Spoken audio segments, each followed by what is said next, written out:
welcome to Capitol Hill. I'm Lyndall Curtis. On the 5th anniversary of the parliamentary apology to the stolen generations, the Parliament has passed an act recognising Aboriginal and Torres Strait Islanders as Australia's first inhabitants. The act is designed to give momentum to the constitutional recognition of Indigenous Australians. The Prime Minister says an accord will be forged to right an old and grievous wrong, and the opposition leader offered bipartisanship, saying until it's acknowledged that before 1788 this land was as Aboriginal then as it is Australian now, we will, he told Parliament, be an incomplete nation and a torn people. Joining me to discuss this and other issues are Labor MP Ed Husic and Liberal MP Stuart Robert. Welcome to you both. Thank you. We'll go first to the speeches in Parliament this morning. This bill is thus an act of preparation and anticipation. In this legislation, we, the nation's 226 legislators, will serve as proxies for Australia's 14 million voters, bridging the time between now and referendum day. And I also honour the Prime Minister. So often in this place we are antagonists. Today, on this matter, we are partners and collaborators.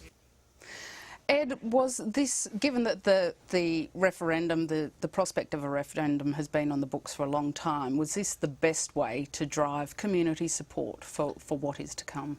Well, the best way is to bring people from all over the country together to make sure that we have a concrete change to one of the most fundamental documents to the nation, the Constitution. And this is seen as an important stepping stone towards that.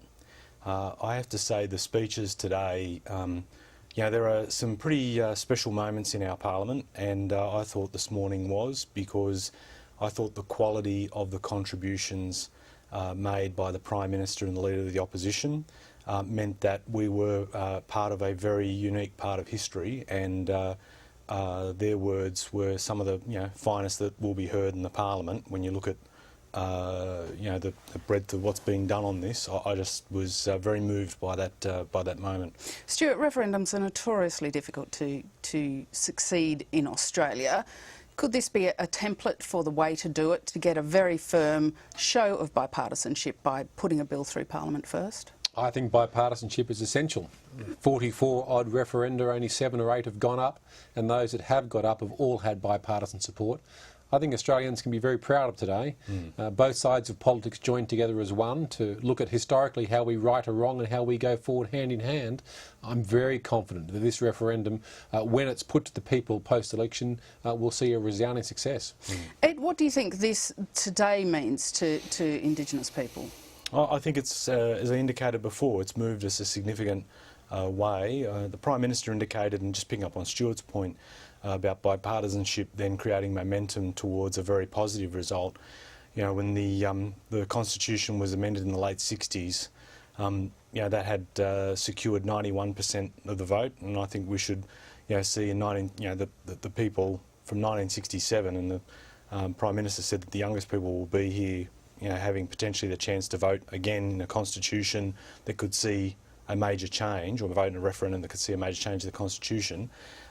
We should be aiming and aspiring for similar levels of support. Stuart, part of this, the reason for this act today was as an interim step, but also to drive momentum towards the referendum. How do you judge community knowledge of and support for a referendum? I think pace has been building over time.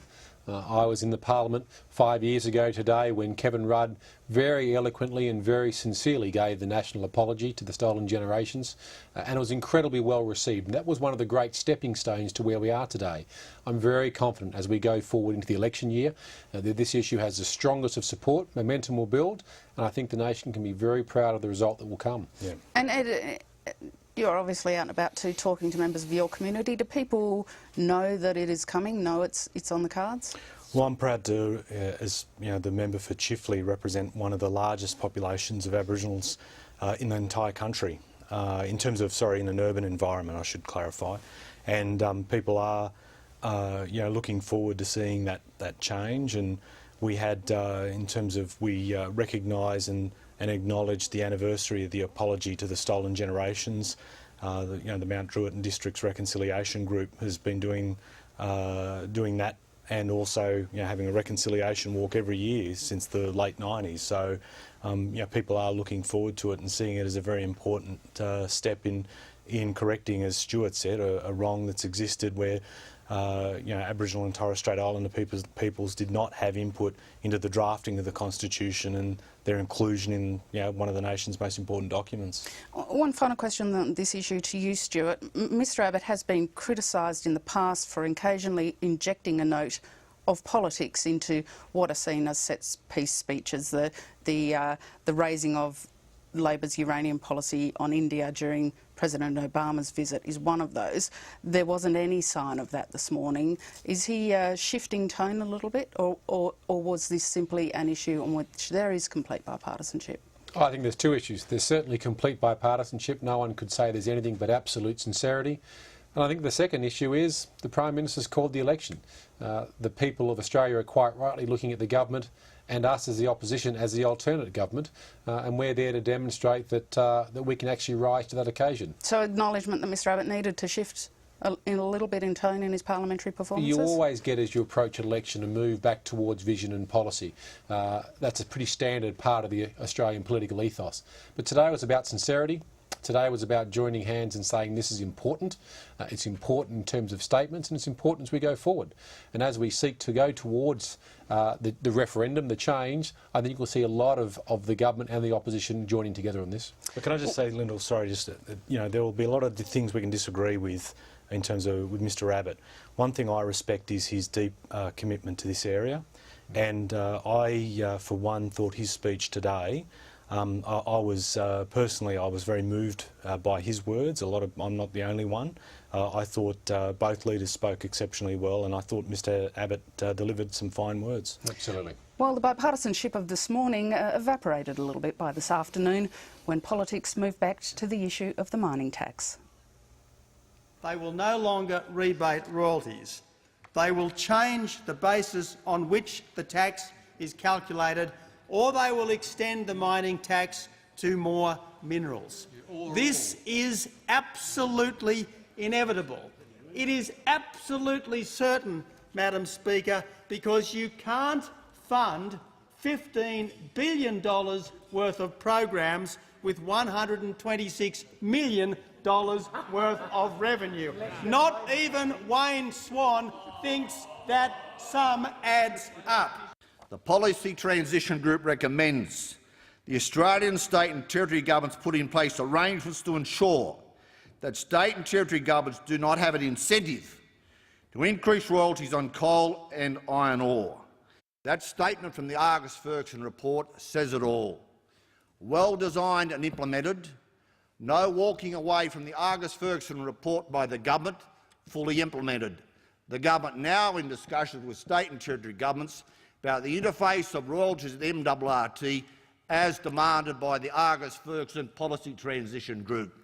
Perhaps it's about time the Leader of the Opposition actually read this report. Ed, the Resources Minister says the tax is working exactly as intended. Is that a problem then when it only raises $126 million in the first 6 months? Because its operation is influenced by global economic activity, by prices, commodity prices, and by the fact that if those issues have an impact on the profitability of these firms, then it's very hard to actually generate the revenue that you're expecting.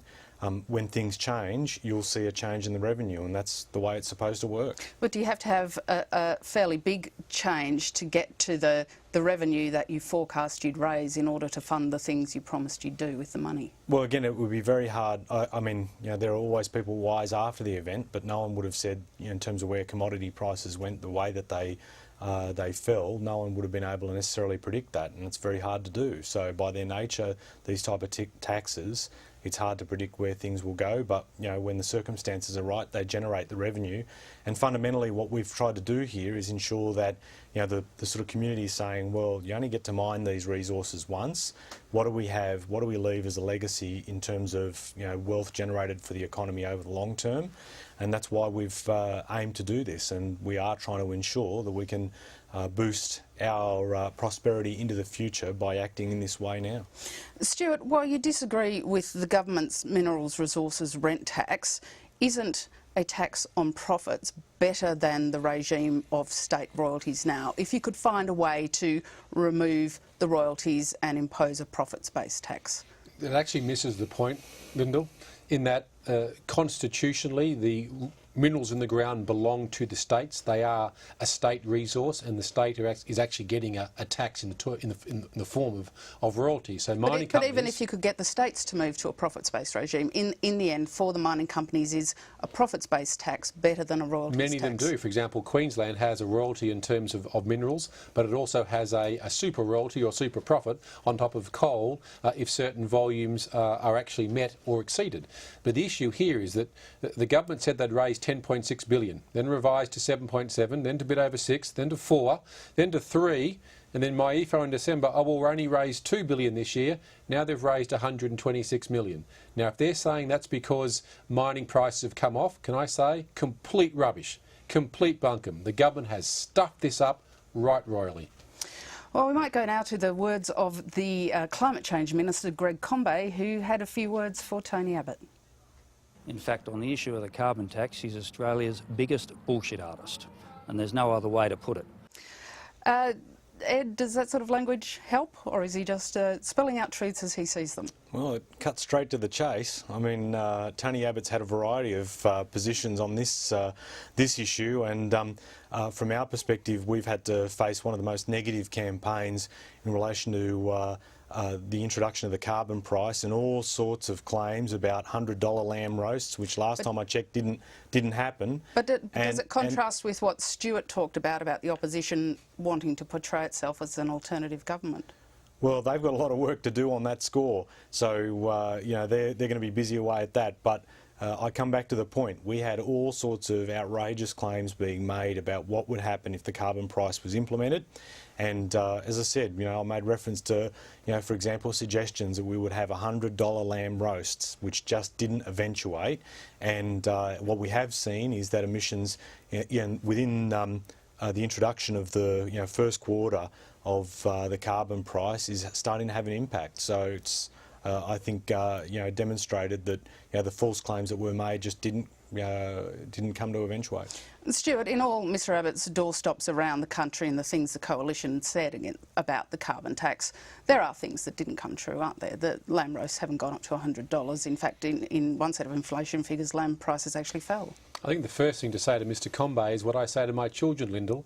Don't raise your voice, don't use names, improve your argument. That's called leadership. And Mr Combet failed that today. The minister responsible couldn't articulate an argument. He simply went to base, gutter, name-calling. Now, if that's what he thinks leadership is, then perhaps I think he's missed the point of today. You'll always have things that eventuate or don't eventuate in politics. Great men and women rise to the challenge through argument. And that's where we'll have to leave it. Stuart Robert and Ed Husic, thank you very much for joining us today. Thank you. And thank you for joining us today. Please be with us at the same time tomorrow. Good night.